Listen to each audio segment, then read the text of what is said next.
So we're back with this. I'm talking tier list of camera gear and video production gear. You guys really seem to like the last one, and I really like you. So I figured I'd put together a part 2, and hopefully, well, I guess hopefully you'll like it. If you haven't seen tier list part 1, I'll link it here and at the end of the video, but it doesn't really matter which order you watch them in. I am prepped and ready and about to go hop into it, but real quick, consider hitting the like button. It helps me tremendously, and it's free to you. Thanks, you're the best. This is how it's gonna go. S tier is the best, F tier is the worst. I don't know why S tier exists and A tier isn't just the best. It doesn't make any sense to me either. I didn't make up the rules, I just play by them. Item number 1, C-stands. If you don't know what a C-stand is, it's this. It's basically a tripod slash monopod, big shiny metal thing that you can extend an arm and like hang stuff on, mount stuff to, etc.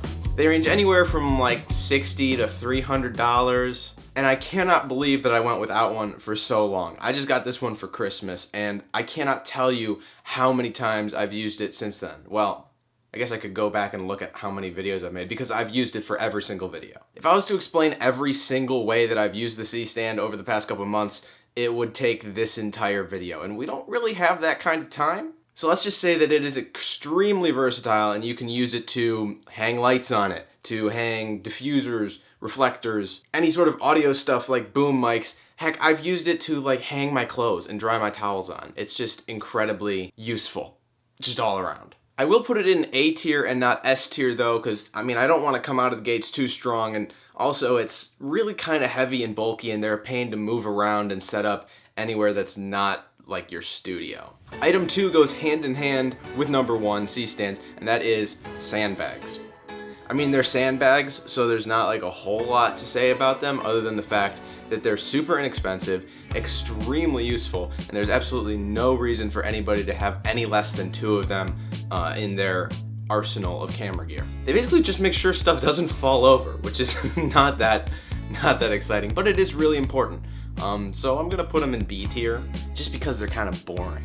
The next item I want to look at is ND filters. Now there's 2 types of ND filters I use, and they serve slightly different purposes. The point of an ND filter is to block out light from entering the lens. It's basically sunglasses for your camera, if you want to put it in really simple terms. One of the 2 NDs I use is a variable ND. It goes from 2 to 5 stops. This one is used to basically maintain your shutter speed when you're filming outdoors in like variable lighting conditions.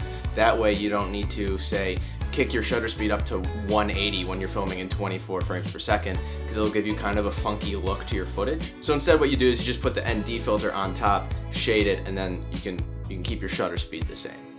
That's about it. Of course, all of this relates to aperture, ISO, all those other settings of the camera, but the main reason to use it is because of shutter speed. The next ND filter I have is a solid state ND filter. You can't adjust it, but it's a 10-stop ND, so it's really dark. I mainly use this one for long exposure photography. However, long exposure photography blends perfectly with time lapses. If you do long exposure time lapses, you get some nice motion blur in all those photos, and it looks really good. That's what I use my 10-stop ND filter for, but when you combine both the 2 to 5 and the 10-stop ND, you kind of get a good combination of versatility between the 2. Overall, I think that the ND filters deserve the A tier spot, not S tier, because they're kind of expensive. Next up, we've got the Rode Wireless Go. And of course, like a month after I got the first generation, they came out with the new and improved version, but we don't like to talk about that. The Wireless Go is an interesting animal. It was kind of a cool breakthrough in technology in having lav mics that are wireless and so small. So it seems like just a fantastic piece of technology, and it is. But for me, I've only used it like twice. You know, the audio sounds good out of it, but the problem is if you're gonna use the onboard mic of the on-person module, is that the term? Well, it's just kind of hard to hide. It's kind of bulky. So if you're gonna do it in professional settings, you're gonna wanna use a different lav mic and just plug it into the on-person module thing, and then still stick that module in your pocket, and that's the way it'll actually look good professionally. Now, I'm not much of a big lav mic guy, and I've never done a shoot where I've had to hook somebody up with a lav mic, but I wanted to try to use them as sort of like a boom pole shotgun mic combination thing to get my onboard, or not my onboard, my shotgun mic that's on the actual camera closer to my face to improve the audio. But what ended up happening was when I mounted it to my C-stand and I plugged the shotgun mic into the Rode Wireless Go, I heard a lot of interference, just like a lot of buzzing in the background, which is really weird, and it wasn't there if I just used the Wireless Go by itself. It might have been electric interference, I don't know for sure, but it's a D tier for me because I just really don't use lav mics that much. However, it is still useful, it still passes the test because it's nice to have it in my camera bag just in case I'm gonna need it at some point. It's kind of like a safety. Now let's go from not very good to very good. I want to talk about music licensing services. This is going to be an S tier. Let's just get that out of the way. Notice I don't specify which service to use because it's going to completely vary depending upon what you need. I've actually made whole videos about this. You can check it out up there. I use Artlist, but you might prefer Epidemic Sound, and that's totally cool. Either way, one of the most important things to me in the creation of my videos is music, sound effects, that sort of stuff. It really sets the mood and completes any sort of project you're working on. So it's important to have something that's safe and high quality to use. Even though it can seem kind of expensive, nowadays these music services, they're way cheaper than what it used to be like to have to license a single song that could cost hundreds or even thousands of dollars. So I say, as soon as your production budget allows for it, get on some sort of music licensing site. It's totally worth it. DaVinci Resolve. I don't know why anybody edits on anything other than DaVinci Resolve at this point. It's just kind of a no-brainer. DaVinci is a state-of-the-art editor that they use to make movies, just like Premiere Pro or Final Cut Pro, but it's totally free, unless you need to get the studio version to do like some crazy edits or something like that, and even then the pricing is cheaper than Premiere Pro and about on par with Final Cut Pro 10. So I implore you, if you are not using DaVinci Resolve, which is totally free and what I use, just like check it out, give it a shot, because it could save you a whole lot of money. S tier. Smartphone lenses. Okay, this might be controversial, but blech.